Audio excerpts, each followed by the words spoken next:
Labą dieną, atvažiavome į indų vestuvės. Čia yra fotografai, filmografai. O čia yra nuotaka. Jinai yra induistė.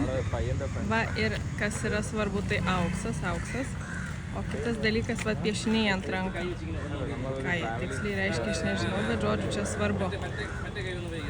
Ir va kokie oskariukai, kažkokios gėlytės, rūbeliai, va spalvoti. Vai kokie graži. Su jaunikiu pakalbėjom mašinytėj, sakė jaudinas. Žodžių žiedų nededa, deda.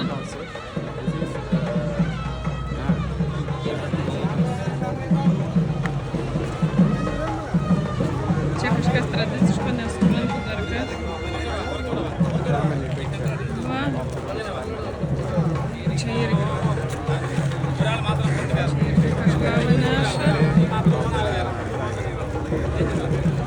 Is it bride's family and groom family?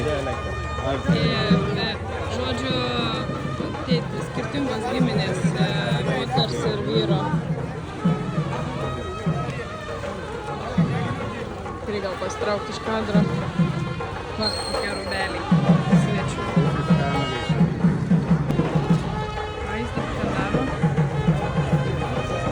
Kokį taškiuką uždėjo.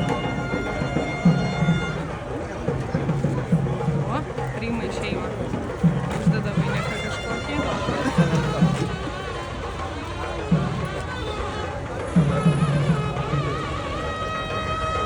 Priima į šeimą, žodžiu. Dar prieš vestuves.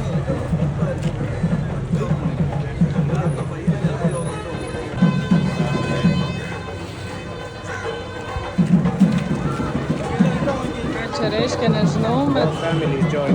Ai, susijungia šeimą, žodžiu.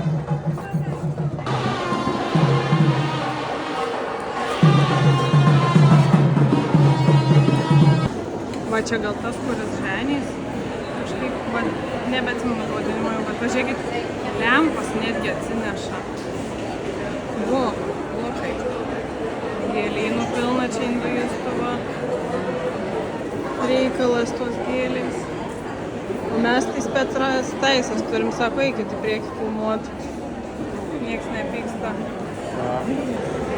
Ja, tik kaip jaudinas, jisai. O, nusišypsojo pagaliau pirmą kartą. Kai ką, sakykime, žodžiu, niekada jo šiaip nebuvom susitikę prieš tai, bet jis šiandien ryte, jo vestuvių diena, jis ką paskambino tau, kad tik atvažiuoji? Paskambino tik atvažiavęs į ceremonijos vietą. Ai, kad išeitume? Kad išeitume, paskambino man ir sako, jau aš čia 2 kartus skambino, kad prieitume prie mašinos pasisveikintai. Specialus dėmesys yra mums skirtas. Net savo vestuvių dieną. Net vestuvių dieną žmogus niekad mūsų nėra susitikęs. Kelis kartus žinutėm susirašėm per WhatsAppą ir tiek. Įsivaizduokit, kiek dėmesingi žmonės yra.